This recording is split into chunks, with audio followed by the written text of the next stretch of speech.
Eu estou colocando aqui para contextualizar. Esse míssil não era um míssil intercontinental, esse que está aí na tela. Era um míssil de pequeno alcance, intermediário, que já servia para fazer uma ameaça para a Europa, talvez a China, o Japão e etc., mas principalmente a Europa, mas não podia atingir os Estados Unidos. E ele foi sendo colocado em operação já no início dos anos 50.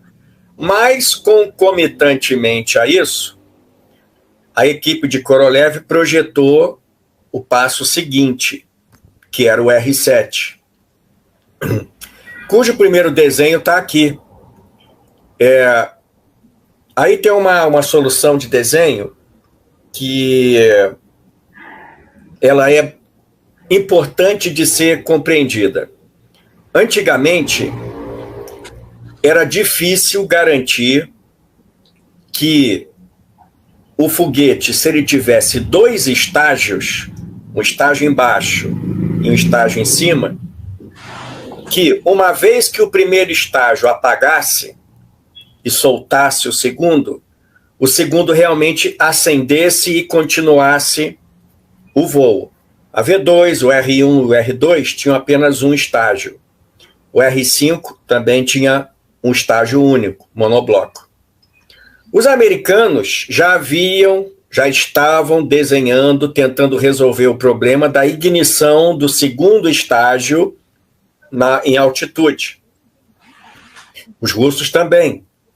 Só que, para a urgência, e aí entra o lance que a gente estava falando dos bombardeiros das bombas. As bombas soviéticas eram muito grandes, muito pesadas.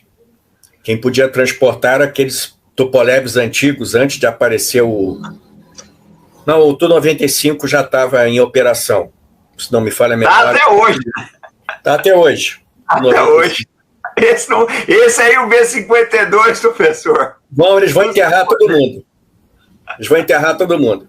Exatamente. Então, qual é o detalhe? O russo ele não tinha condição de enfiar uma bomba de 5 toneladas num avião e transportar até os Estados Unidos. Era difícil. Eles tinham que arrumar um foguete muito grande. A deficiência com a miniaturização da bomba atômica é que obrigou o soviético a desenhar um foguete muito grande para a época. Para a época era um foguete imenso. Então, uma deficiência, muitas vezes, a necessidade faz o sapo pular, uma deficiência acaba te potencializando para você resolver outros problemas. Aí o que aconteceu? O soviético começou a projetar um sistema em que você não precisasse colocar o primeiro estágio e o segundo estágio em cima do primeiro. Ele juntou, fazendo um cluster, um cacho, um grupo de motores, um grupo de foguetes em torno do foguete central. E aqui a gente está vendo, ele projetou um foguete central com 4 unidades de aceleração, que nós chamamos de booster hoje. Foguetes auxiliares. Esse foi o primeiro desenho, que foi evoluindo. Aqui está Korolev e Glushko. Ele desenhou a forma do foguete, sua interação aerodinâmica, sua planforma, e este desenhava os motores. 1956, tudo na União Soviética tinha que ter um decreto. Ustinov, acho que era o ministro da Defesa da União Soviética. Dmitry Ustinov. Dmitry Ustinov é o tio Ustinov, como ele chamava, né? Tio Dmitya, como eles chamam, não sei. Passaram uma resolução em 1956. O projeto já estava em andamento, esse desenho aqui já estava em andamento, adiantado, e foi dado as várias instruções para o Comitê de Criação do Foguete Intercontinental. Já tinha o nome de R-7 e já foi aprovado.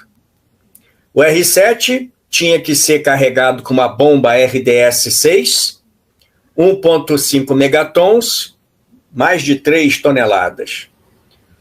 Eles foram, no meio tempo, desenhando aprimorando as bombas.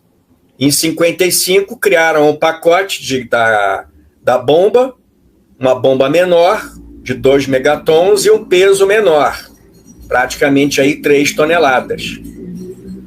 Korolev já estava desenhando foguete com uma carga de 5, 4, até 3 e pouco, com margem, ficou ainda mais aliviado, ganhou um pouco mais de alcance e foi escolhida essa bomba aí, essa bomba otimizada para colocar no R-7. Aí eles chegaram nisso aqui.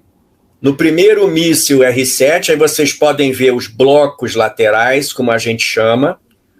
O russo ele chama os estágios por letra.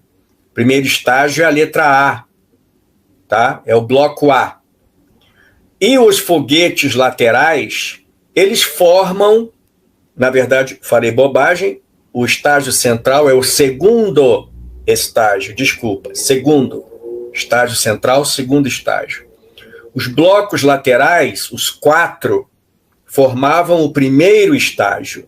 Aí você imagina, eu não quero acionar o meu motor lá em cima. O que eu tenho que fazer? Eu tenho que acionar todos os motores aqui embaixo. Então, a equipe soviética inaugurou, digamos assim, os boosters, os foguetes auxiliares que se destacam. Esses 4 cones aí, eles têm as letras B, V, G e D. Os 4. Um é o B, o outro é o V, G e o outro é o D. São as cenouras, como eles chamam, por causa da forma do cone. Esses foguetes, eles a meio caminho se soltam depois de dar o impulso inicial e o segundo estágio ele continua voando. Todos os motores são acesos na decolagem. São motores chamados RD-107 e RD-108. O RD-107 fica em cada uma das cenouras. O RD-108 fica no segundo estágio. Aqui a cabeça de guerra e aqui a central de comando com a aparelhagem de rádio. Tá? Que negócio que a gente comentou, sistema TRAL de telemetria, está aqui. Aí o que acontece? Olha ele aí, ó. Aí esse foguete ele teve uma variedade de cabeças de guerra com formato diferente. Mas eu estou colocando, como é uma coisa só para situar vocês, eu estou simplificando. Aí chegaram esse foguete aí, intercontinental, capaz de colocar umas 3 toneladas a mais de 8.000 quilômetros de distância. E o primeiro R-7 se converteu, em 1957, no primeiro foguete balístico intercontinental. Ele teve vários lançamentos de ensaio, teve vários fracassos, mas acabou em agosto entrando... não entrou em operacional não em agosto, mas ele foi aprovado após um teste de voo que confirmou que o desenho estava suficiente maduro para entrar em produção. Apesar de alguns testes precisarem ser feitos, mas eram menores. Só que tem um detalhe, comandante. Esse foguete, aqui eu já chego para os espaciais, esse foguete tinha um defeito. Ele era muito grande, você pode observar, são 5 elementos, são os 4 foguetes auxiliares mais o bloco central, sem contar a cabeça de guerra. Isso tudo tinha que ser montado antes do lançamento.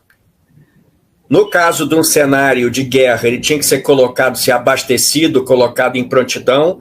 Esse foguete é montado na horizontal, levado numa carreta, instalado na mesa de lançamento, abastecido. Agora você imagina tudo isso acontecendo, precisando acontecer com uma emergência de guerra. Logo se viu que mísseis como este, o R-7 na Rússia, na União Soviética, o Atlas, que já era um míssil contemporâneo do R-7, também funcionando com combustíveis líquidos, tinha que ser abastecido. Isso não dava resposta rápida. Além da plataforma ser imensa, ela podia ser bombardeada facilmente. A plataforma do R-7 é uma coisa enorme, é uma construção gigantesca. Então eles perceberam esse problema. Por isso que o R-5 estava em desenvolvimento e irmãos maiores dele, digamos assim, já estavam na prancheta. Mas o desenho do R7 já estava adiantado e ele, de qualquer maneira, poderia estar pronto para ser colocado. Professor, nós estamos falando em 1956. 1956 para 57. Tá. Aí o que acontece? Logo perceberam que ele não tinha futuro como arma de guerra, tá? Mas, na época, já se previa a necessidade de foguetes para lançar satélites. Não era um objetivo primordial dos soviéticos lançarem um satélite artificial para ter prestígio. Isso até a gente já comentou algumas vezes aqui no Arte da Guerra. Porém, quando o satélite foi lançado, virou um sucesso internacional.